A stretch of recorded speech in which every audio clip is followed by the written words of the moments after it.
जय श्री कृष्णा। प्रिय दर्शकों, आप सभी का स्वागत है हमारे इस यूट्यूब चैनल पर। दर्शकों, तुर्की में भूकंप के बाद के हालात हम सबको पता है और अब कुछ वैज्ञानिकों ने ये भी घोषणा की है कि ऐसा ही भूकंप भारत और पाकिस्तान के मध्य स्थित जगह पर आ सकता है। क्या कहती है ज्योतिषीय गणना? क्या भारत पर भी इस तरह का कोई खतरा मंडरा रहा है? अगर है तो वो कब है और कौन सा क्षेत्र इसकी चपेट में आ सकता है, इसके संदर्भ में ही आज का ये वीडियो मैं आप लोगों को दे रहा हूं। दर्शकों, 2023 के लिए मैंने आप लोगों से पहले ही कहा था कि प्राकृतिक आपदाओं के लिए तो जाना जाएगा और हम सब देख भी रहे हैं। लेकिन 2023 के साल में तो पूरे 12 महीने हैं और बहुत लंबा समय होता है एक साल का। उसके बीच में भी अच्छा समय भी आएगा, कुछ नेगेटिव भी होगा। लेकिन अगर मैं आपसे कहूं कि भारत के लिए कोई खतरा प्राकृतिक आपदाओं को लेकर के अगर बनता है तो वो कौन सा समय बनता है, तो पहला समय जो निकल करके आता है ज्योतिषीय गणना के आधार पर, वो लगभग 15 अप्रैल से लेकर 15 मई के मध्य का समय आता है। यानी 20 अप्रैल को मेष राशि के अंदर सूर्य ग्रहण होगा और उसके ठीक 4 दिन बाद में बृहस्पति भी मेष राशि में प्रवेश करेंगे और उनके प्रवेश के साथ ही गुरु चांडाल योग आरंभ होगा। मेष राशि की यदि हम बात करें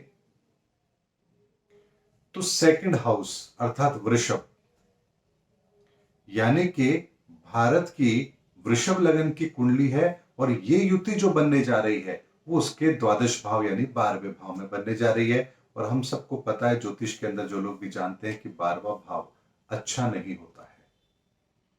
ऐसे में भारत की कुंडली के अंदर 12वें भाव के अंदर पहले ग्रहण का बनना और उसके बाद 4 दिन के बाद ही गुरु चांडाल योग का प्रभाव वहां पर शुरू हो जाना, ये दोनों संकेत भारत के संदर्भ में भी कहें तो चिंता जरूर बढ़ाते हैं। लेकिन इसके साथ हमें एक बात का और ध्यान रखना है कि भारत भूमि पवित्र भूमि है, संतों की भूमि है। यहां बहुत यज्ञ हवन अनुष्ठान होते रहे हैं और आगे भी होते रहेंगे। ऐसे में प्राकृतिक आपदाओं से यदि कोई सुरक्षा हमारी कर सकता है तो वो केवल और केवल ईश्वरीय शक्ति है और इस बारे में भी मैं आप लोगों को बहुत बार बता चुका हूं। ऐसे में भारत भी अप्रैल के इस समय के अंदर यानी कि लगभग 15 अप्रैल से 15 मई के मध्य में कुछ प्राकृतिक आपदाओं का सामना तो करेगा, इसमें कोई संदेह नहीं है। लेकिन इसके साथ ही पाकिस्तान इसके हद में ज्यादा हो, इसकी संभावना ज्यादा बनती है, क्योंकि इस बार जो ग्रहण काल होगा, जो 20 अप्रैल को ग्रहण होगा, वो ऑस्ट्रेलिया की तरफ ज्यादा मूव करेगा।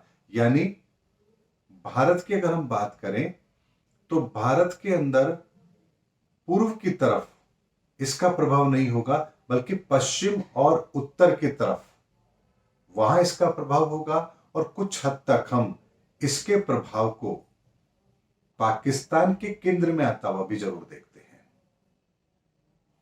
ऐसे में ये जो पूरी घटना घटित होने का जो समय आता है, जो स्थान आता है, एशिया की यदि मैं जब बात करता हूं, भारत के संदर्भ में यदि मैं बात करता हूं, तो इसका केंद्र बिंदु मुझे कश्मीर और उसके आगे की अगर मैं बात करूं तो बलूचिस्तान या अफगानिस्तान का जो हिस्सा है, पाकिस्तान से लगता हुआ हिस्सा है, उस तरफ इसका केंद्र मुझे आता हुआ नजर आता है। ऐसी संभावना मुझे अप्रैल मध्य से मई मध्य के बीच में होती हुई नजर आती है, क्योंकि इस समय पर कॉम्बिनेशन कुछ इस तरह का बनेगा और भारत के लिए भी ये परिस्थितियां थोड़ी विचलित करने वाली जरूर होंगी, क्योंकि हमारे भारत की कुंडली के अंदर भी 12वें भाव का ये योग परेशानी को बढ़ाएगा जरूर।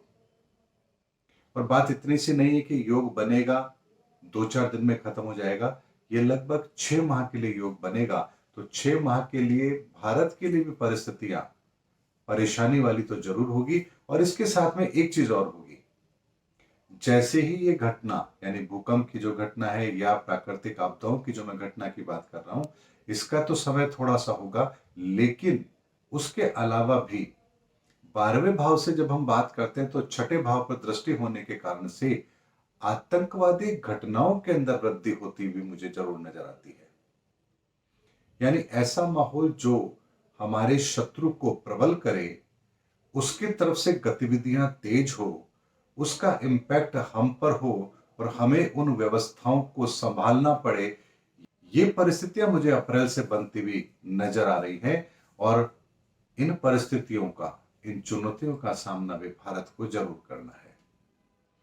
दर्शकों, जैसे जैसे समय बीतता चला जाएगा 2027 तक का, हम बहुत तेजी से संसार के अंदर बड़े परिवर्तनों को होता हुआ देखेंगे।